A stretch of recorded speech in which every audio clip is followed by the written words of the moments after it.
Kompleto na po ang ating mga semi-finalists sa FIBA World Cup matapos ngang manalo ng Germany kontra Latvia at Canada kontra Slovenia.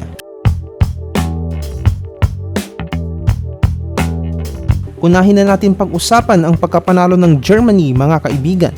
Tinapos na nga ng Germany ang Cinderella run ng bansang Latvia. Pero dikit po ang laban na yan, mga kaibigan. 81-79 ang ating final score. At muntikan na talagang mapasok ni Davis Bertans ang potential game-winning shot. Pinangunahan ng Wagner Brothers ang Germany with combined 28 points at 14 rebounds.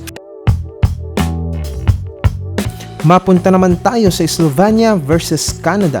Unang mapapansin po dyan, mga kaibigan, ay ang pagbu ng mga Filipino fans kay Dillon Brooks. Di pa nga nakakalimutan ng mga Filipino fans ang pag-aangas ni Dillon Brooks kay Lolo Bron.